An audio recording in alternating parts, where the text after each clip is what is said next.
Marthoma വിഷൻ്റെ Maramon convention special പ്രോഗ്രാമിലേക്ക് എല്ലാ പ്രേക്ഷകരെയും സ്വാഗതം ചെയ്യുന്നു. അഭിമന്യ ഡോക്ടർ യുയാക്കിം മാർ കൂർലോസ് സഫ്രഗൻ മെത്രാപ്പൊലീത്ത തിരുമേനി ഇന്ന് നമ്മുടെ അതിഥിയായിട്ട് എത്തുന്നു. കൺവെൻഷൻ്റെ അനുഭവങ്ങൾ തിരുമേനി പ്രേക്ഷകരുമായിട്ട് അനുഭവങ്ങൾ പങ്കുവയ്ക്കുന്നു. അഭിമന്യ തിരുമേനിയെ ഏറ്റവും ആദരവോടുകൂടി ഈ എപ്പിസോഡിലേക്ക് സ്വാഗതം ചെയ്യുന്നു. അഭിമന്യ തിരുമേനി, മാരാമൺ കൺവെൻഷൻ തിരുമേനി എങ്ങനെ സ്വാധീനിച്ചു? ഇപ്പോൾ 130ാമത്തെ കൺവെൻഷനാണല്ലോ ഇത്. ഒരു പട്ടക്കാരനെന്ന നിലയിലും മേൽപ്പട്ടക്കാരനെന്ന നിലയിലും എല്ലാ വർഷവും ഈ മാരാമൺ കൺവെൻഷനിൽ വന്ന് സംബന്ധിക്കുന്നുണ്ട്. അതിനു മുൻപ് അധിക കാലങ്ങളിലും വന്ന് സംബന്ധിച്ചതായിട്ട് ഓർമ്മയില്ല. ഒരു കോളേജിൽ പഠിക്കുന്ന കാലത്താണ് ആദ്യമായി മാരാമൺ കൺവെൻഷനിൽ വന്ന് സംബന്ധിക്കുന്നത്.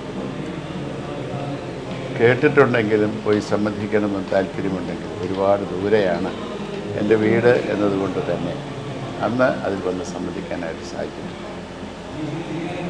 കാലാകാലങ്ങളിൽ ഇവിടെ നിന്ന് ഉയരുന്ന ദൈവവചനം പലപ്പോഴും വ്യക്തിപരമായി സ്പർശിക്കുന്നതായിരുന്നു എന്ന് പറയാതിരിക്കാനായിട്ട് നിവൃത്തിയില്ല. അതുകൊണ്ട് തന്നെ അത് ജീവിത ദർശനത്തെ രൂപപ്പെടുത്തുന്നതിനും പുതിയ ദർശനം ഉൾക്കൊള്ളുന്നതിനുമൊക്കെ സഹായകരമായിരുന്നു എന്ന വിധത്തിൽ വേണം അതിനെ കാണാനായിട്ട്. അതിൻ്റെ കെട്ടിലും മട്ടിലും ഡിസിപ്ലിനും ഇതെല്ലാം തന്നെ തികച്ചും ആകർഷിക്കുന്നതാണ്. ഇത് ഒരു കൂട്ടം ജനത്തെ ആ വിധത്തിൽ വളർത്തിയെടുക്കാൻ തക്കവണ്ണം സാധിച്ചു എന്നത് തന്നെ ഒരു വലിയ ഇമ്പാക്റ്റാണ് ഈ മാരാമൺ കൺവെൻഷൻ. അപ്പോൾ ജനങ്ങളെ സ്വയമായി നിയന്ത്രിക്കുന്നതിന് ആവശ്യമായ വിധത്തിലുള്ള ഒരു പരിശീലനം നൽകുന്ന ഒരിടമായി മാരാമൺ കൺവെൻഷൻ തീർന്നിട്ടുണ്ട്. ആ വിധത്തിൽ അതിനെ കാണാനായിട്ട് ഇടയാകുന്നത് തന്നെ ഒരു വലിയ കാര്യമാണ്. പിന്നെ കാലാകാലങ്ങളിൽ ലഭിക്കുന്ന മെസ്സേജസ് ഓരോ കാലഘട്ടത്തിനും ആവശ്യമായ വെല്ലുവിളികൾ ഉയർത്തുന്നതാണ് എന്നതിനും സംശയമില്ല. ആ വിധത്തിൽ വളർത്തിയെടുക്കുവാൻ തക്കവണ്ണം ഇടയായിത്തീരുന്നു എന്നതിലേറെ സന്തോഷം, അഭിമാനം കൊടുക്കുന്നു. തിരുമേനി ഏറ്റവും അധികം ആകർഷിച്ചിട്ടുള്ള പ്രസംഗം അല്ലെങ്കിൽ ഒരു പാട്ട് എന്ന് പറയാൻ ഏറ്റവും കൂടുതൽ ആകർഷിച്ച് തീർച്ചയായിട്ടും ക്രിസോസ്റ്റം തിരുമേനിയുടെ പ്രസംഗങ്ങളാണ് എന്നെ ഏറെ ഞാൻ താല്പര്യത്തോടുകൂടെ ശ്രദ്ധിക്കാൻ ശ്രമിക്കാറുണ്ട്. കാരണം ഓരോ കാലഘട്ടത്തിലും ആവശ്യമായ ദർശനം ഉൾക്കൊണ്ടുകൊണ്ട് വെല്ലുവിളികൾ ഉയർത്തുവാൻ അദ്ദേഹത്തിൻ്റെ എല്ലാ പ്രശ്നങ്ങളും കാരണമായി തീർന്നിട്ടുണ്ട് എന്നുള്ളത് കൊണ്ട് തന്നെയാണ്. അദ്ദേഹത്തിന് ലോകമറിയാം, ലോകത്തിൻ്റെ പ്രശ്നങ്ങളറിയാം. അതിന് ഉത്തരമാണ് അദ്ദേഹത്തിൻ്റെ പ്രസംഗങ്ങളെല്ലാം തന്നെ. അതുകൊണ്ട് അദ്ദേഹത്തിൻ്റെ പ്രസംഗങ്ങളാണ് എന്നെ ഏറെ ആകർഷിച്ചിട്ടുള്ളത്. പുറത്തുനിന്ന് വരുന്ന ആളുകളുടെ പ്രസംഗത്തെക്കാളപ്പുറം. പിന്നീട് സക്രിയാസ് തിരുമേനിയുടെ പ്രസംഗമാണ്. അദ്ദേഹത്തിൻ്റെ പ്രസംഗത്തിന് ഒരു പ്രത്യേക ശൈലിയുണ്ട്. വളരെ ലളിതമാണ്, വളരെ ഗഹനമാണ്. അത് എൻ്റെ ജീവിതത്തെയൊക്കെ ഒരുപാട് സ്വാധീനിച്ചിട്ടുണ്ട്. ഞാനിതെല്ലാം ആ സമയങ്ങളിൽ എല്ലാ പ്രസംഗങ്ങളും മുഴുവൻ എഴുതിയെടുക്കുന്ന ഒരു പതിവുണ്ട്.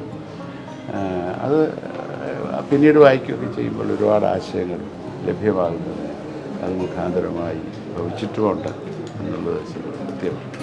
ഇനി മാരാമൺ കൺവെൻഷൻ്റെ ആരംഭം മുതൽ അതത് കാലഘട്ടത്തിലെ വെല്ലുവിളികൾക്ക് കൺവെൻഷൻ ഉത്തരമായിരുന്നിട്ടുണ്ട്.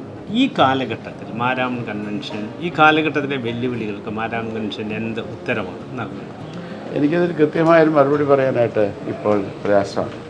കാരണം ഓരോ കാലഘട്ടത്തിൻ്റെ വെല്ലുവിളികൾക്ക് മറുപടി നൽകുവാൻ സാധിച്ചിട്ടുണ്ട്. ആദ്യ കാലഘട്ടങ്ങളിൽ ഇവിടെയൊക്കെ ഒരുപാട് ഭിക്ഷക്കാരുണ്ടായിരുന്നു. അത് കണ്ട് അസ്വസ്ഥരായ സഭാ നേതൃത്വം അവർക്ക് വേണ്ടി ആരംഭിച്ചിട്ടുള്ളതാണ് കുമ്പനാടും അയ്യൂരൂരുമൊക്കെയുള്ള മന്ദിരങ്ങൾ. അപ്പോൾ അന്നത്തെ ഒരാവശ്യം അതായിരുന്നു. അന്നത്തെ വളരെ വലിയൊരാവശ്യം. അത് മനസ്സിലാക്കുവാൻ തക്കവണ്ണം അന്ന് അവിടെ സാധിച്ചിട്ടുണ്ട്. പിന്നെ സാമൂഹ്യ തിന്മകൾ അതിനെ വളരെ ശക്തമായി പറയുകയും ആഹ്വാനം ചെയ്യുകയും അതിനെതിരെ ശക്തമായി നിലപാടെടുക്കുകയും ചെയ്യുവാൻ സാധിച്ചിട്ടുണ്ടെന്നാണ് എൻ്റെ വിശ്വാസം. പഴയ ചരിത്രം വായിക്കുമ്പോഴൊക്കെ അത് വളരെ കൃത്യമായിട്ട് മനസ്സിലാക്കാൻ സാധിക്കുന്നുണ്ട്. പിന്നെ കുറേ കാലം കഴിയുമ്പോഴത്തെ അതിൻ്റെ സമൂഹത്തിൻ്റെ ആവശ്യങ്ങൾ തന്നെ വളരെ വ്യത്യസ്തമായി തീർന്നിട്ടുണ്ട്. വളരെ അടുത്ത കാലത്ത് നാം കണ്ട ഒരു പ്രശ്നമാണ് സ്ത്രീകൾക്ക് രാത്രിയിൽ സംബന്ധിക്കാൻ, വൈദ്യങ്ങൾക്ക് സംബന്ധിക്കാനായിട്ട് അനുവാദം കൊടുക്കുന്നത് ശരിയാണോ തെറ്റാണോ എന്നൊക്കെയുള്ള ആർഗ്യുമെൻറ്റ്സ്. എന്നാൽ ഓരോ കാലഘട്ടവും മാറുന്നതനുസരിച്ച് അതിനനുസരണമായി വളരുവാനും അതിനനുസരണമായി തീരുമാനമെടുക്കാനും ഒക്കെ ദൈവം തമ്പുരാൻ സഭാ നേതൃത്വത്തെ എടുത്ത് ഉപയോഗിച്ചുകൊണ്ടേയിരുന്നു എന്നുള്ളത് കൊണ്ട് ഇന്ന് രാത്രിയിലും സ്ത്രീകൾക്കും പുരുഷന്മാരെ പോലെ തന്നെ വന്ന് മീറ്റിങ്ങുകൾ സംബന്ധിക്കാൻ തക്കവണ്ണം അവസരം ലഭിക്കുന്നുണ്ട്. അത് ഈ കാലഘട്ടത്തിൻ്റെ ഒരാവശ്യമാണ്. അവരെ കൂടെ ഉൾക്കൊള്ളാനും അംഗീകരിക്കാനും ഒക്കെയുള്ളൊരു മനസ്സുണ്ടാകുക എന്നുള്ള ആവശ്യം. ഇന്നത്തെ പ്രശ്നങ്ങൾ വളരെ വൈവിധ്യങ്ങളാണ്. ഒരു കാലത്ത്, അടുത്ത കാലത്ത് എന്നെ ഒരുപാട് ചിന്തിപ്പിച്ചിട്ടുള്ള ഒന്നതാണ് ഈ സമൂഹത്തിലെ മറ്റ് മതസ്ഥരുമായുള്ള ബന്ധത്തിന് എവിടെയൊക്കെയോ ഒരു കുറച്ചിൽ സംഭവിച്ചിട്ടുണ്ടോ എന്ന് എനിക്ക് തോന്നിയിട്ടുണ്ട്. അത് ഗ്രാജുവലായി ആ അകൽച്ച വളർന്നുകൊണ്ടേയിരിക്കുന്നു. എന്താണ് അതിന് കാരണം? നാം നമ്മിലേക്ക് തന്നെ ഒതുങ്ങാനായിട്ട് ശ്രമിക്കുന്നതുകൊണ്ടാണ് ആണെന്നാണ് എൻ്റെ അർത്ഥം. ഇത് എല്ലാവരുടെയും കൂടെ ഒരു കൂട്ടായ്മയായി കാണത്തക്ക വിധത്തിലായിരുന്നു ആദ്യകാലഘട്ടത്തിലെന്നാണ് ഞാൻ മനസ്സിലാക്കുന്നത്. ഇന്ന് അതിനൊരകൽച്ച സംഭവിച്ചു. അതൊക്കെ മാറ്റിയെടുക്കാൻ തക്കവണ്ണം സാധിക്കുന്നില്ല എങ്കിൽ നാം പ്രസംഗിക്കുന്ന സുവിശേഷം ഒട്ടും സംഗതമല്ലാതെയായി തീരുമെന്നാണ് എൻ്റെ വിശ്വാസം, എൻ്റെ ചിന്ത. അപ്പോൾ അതാണ് ഇന്ന് നാം നമ്മുടെ മേൽ നമ്മൾ അഭിമുഖീകരിക്കുന്ന വലിയൊരു പ്രശ്നം. അതിനൊരു ഉത്തരം കണ്ടെത്താൻ എങ്ങനെ സാധിക്കുമോ എനിക്കറിഞ്ഞൂടാ. സാധിച്ചേ പറ്റൂ.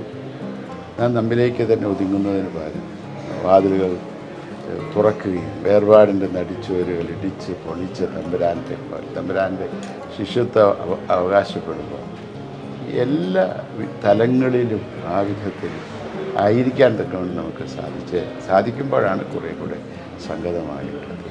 പ്രസംഗിക്കുന്ന ദൈവസ്നേഹം അത് പ്രാവർത്തികമാക്കുമ്പോൾ തന്നിടയായിത്തീരുന്നുണ്ടോ എന്നുള്ളതാണ് പ്രസക്തമായ ചോദ്യം. പിന്നെ പുതിയ തലമുറ തിരുമേനിയുടെ ഒരു വ്യക്തിപരമായ അനുഭവത്തിൽ നിന്ന് പുതിയ തലമുറ കൺവെൻഷനെ എങ്ങനെ നോക്കിക്കാണും? പുതിയൊരു തലമുറയെ സംബന്ധിച്ചിടത്തോളം അവരെ ദൈവോന്മുഖരായി വളർത്തിക്കൊണ്ടുവരുവാൻ സഭയ്ക്കും മാതാപിതാക്കളൊക്കെ പരാജയപ്പെട്ടിട്ടുണ്ടെന്നാണ് എൻ്റെ പൂർണ്ണ വിശ്വാസം. ഞാൻ ഇടവുകളിൽ ചെല്ലുമ്പോഴൊക്കെ ഇത് വളരെ കൃത്യമായി ഓർമ്മിപ്പിക്കാറുണ്ട്.